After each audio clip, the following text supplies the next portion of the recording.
So I'm going to talk to you about building rapport with young people. This is something I really love to do. I would love to give you the recipe to that. I feel, though, it might be some of what happens in my youth group is based on my one-liners, which are pretty awesome, my amazing ability to burn them harder than they burnt me, and my sarcasm, which you may not be that person, and that's fine. It's important that you are yourself. So I've been thinking about this and thinking about what it is that I do when I work with young people. So I've been working with young people for more than 20 years now. Every year I say 20 years and then I realise it's actually more than that. And I love working with them.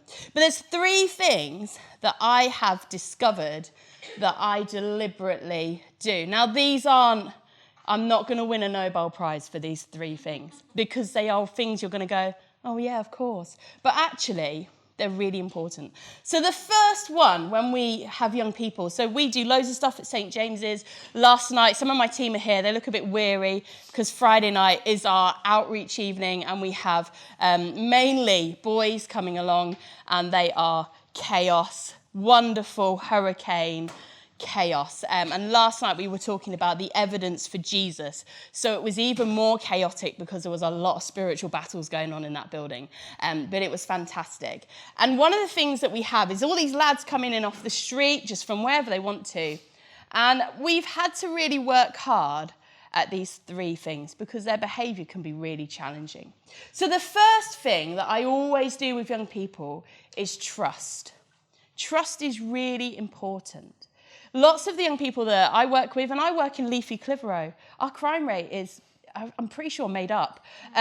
Because the only crime that happens, apparently, comes from Burnley. So there isn't, I know, I live in Padiham, it's fine. I live in Padiham, it's all right, I'm a Padiham person. I commute. But actually, Clitheroe is they're like the loveliest young people I've ever worked with in my career. But yet, they still struggle with issues of trusting us. But I start from a place of trusting them. So there's people at my church who get a bit funny with this because I never lock the church office, ever. I just leave it unlocked. And people are like, you haven't locked the church office. I'm like, they can take my work computer, please. It's awful. Please take it. But actually, I don't lock the church office. And quite regularly during my night, I'll go, oh, could you go and get me that from the church office? And they're like, what? The church office? Yeah. Which is your desk? You'll know it's my desk because I'm in youth work, not admin. You'll know it's my desk. And they go in and they get me the sellotape. And while they're in there, I have no idea what they're doing. They could be tidying my desk for me. Wouldn't that be wonderful? But they come out and they come with the sellotape. Sometimes I ask them to count the tuck money. And do you know what? I don't supervise them. They might be putting money in their pocket. Maybe if they're helping behind the tuck shop, they're putting chocolate in their pocket. But I trust that they're not.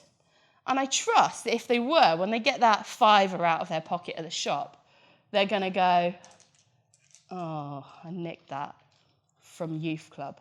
And actually, everything we talked about at youth club will come flooding back to them because of that £5 and where it came from. So I give them all this trust. And one of the things I've discovered from working with young people is that so many of them are not trusted. They're not trusted to do anything, particularly in the culture we live in, where so many, I'm a parent, and I don't think I'm a helicopter parent. But I don't know if you know you're a helicopter parent. Do you know what I mean? And actually, a lot of our young people, they're not trusted to do anything for themselves. They're not trusted with any sort of responsibility. And so by saying to them, I trust you, and you might let me down, but you know what? I'll trust you again and again and again. It builds not just their self-esteem, but it builds their trust in you, because you're not going to flip out at them because they got it wrong or because they made a mistake or because they let you down, because actually you just trust them. So that's the first thing that I would say is really important. The second is respect. Now, when I was growing up, it worked the other way around, that I respected you because you were an adult. Irrespective. You're an adult, I had to respect you. But that isn't, I don't know if you've realised this, that isn't how it works anymore. You are respected if you prove that you should be respected. Because actually, let's be honest, as adults, and ones even older than me, generations before my generation, and my generation, we actually have really let them down. We have no reason for us to be trusted. That's why we all do safeguard training upon safeguard training upon safeguard training. We have no reason to be respected because actually we often don't start from a place of respect. And I want to tell you a little story. We have these lovely boys that come in on a Friday night. And they are lovely on their own in a room with just them. They are lovely. Together, they are a lovely pack of boys who like to square up to each other and all sorts. And it keeps us busy on a Friday. But we have these lads, and I just think this is adorable. They come in on a Friday and they go to the takeaway first, because Clitheroe takeaways close early, because why would you want a takeaway in the evening? Who knows? Strange. I'm from the south. You can get takeaway 24 hours a day. What is wrong? So that's confused me so many times. Oh no, they're not open. It's after 7. So they would go to the takeaway and they bring in their dinner to youth club. And like a little family, they were sitting around on some sofas together and they were eating their takeaway. But these are teenage boys. And, teenagers aren't known for their kind of tidiness.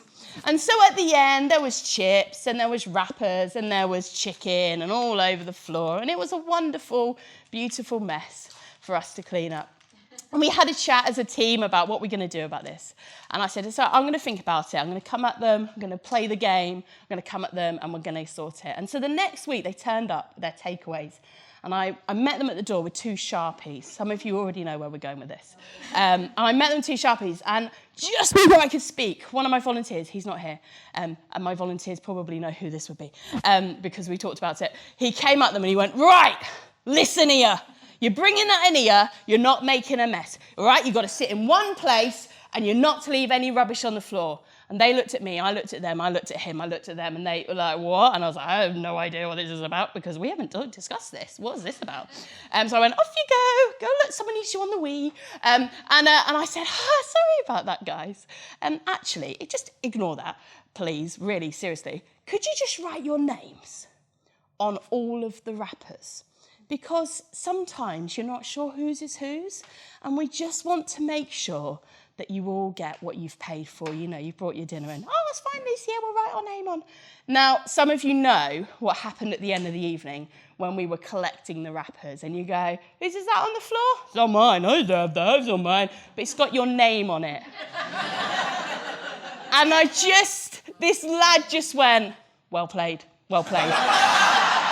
And you know what? He realised I had given him the opportunity.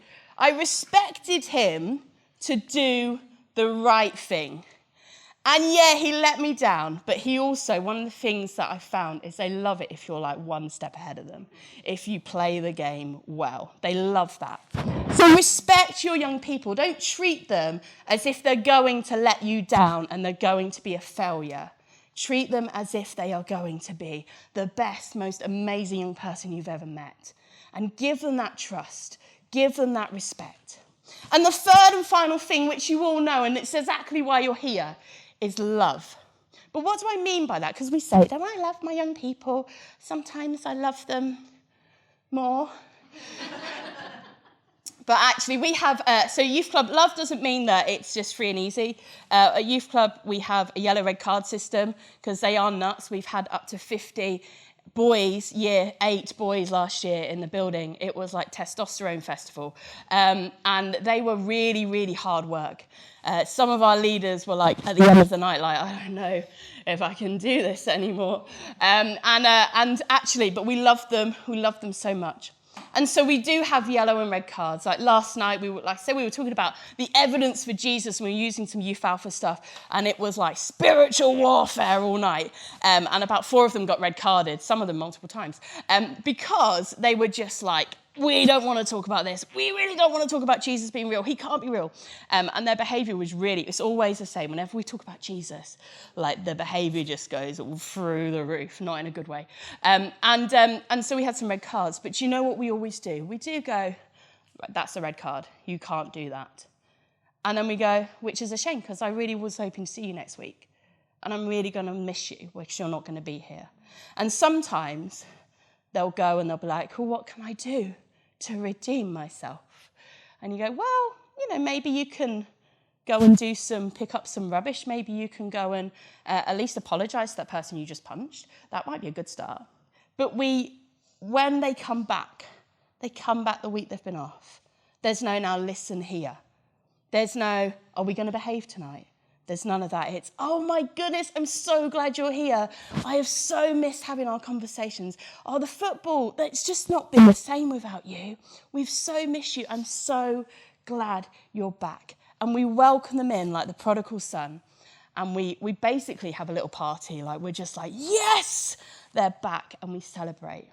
So if you want to build rapport with young people, you don't need to be me and have some fab one-liners. And, sometimes in my youth WhatsApp group, they just like big up my burns because they're like, oh, and I'm like, yeah.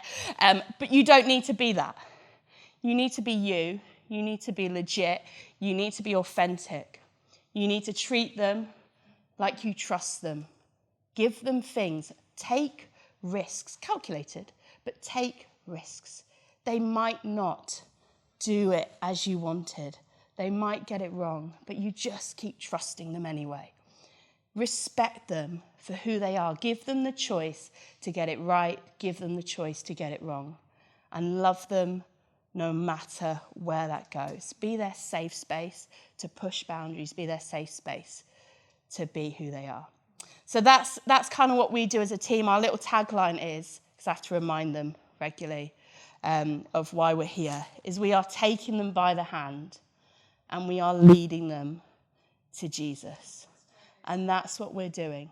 And through trust, respect, and love all the way is how you get them to go with you. Thanks, guys.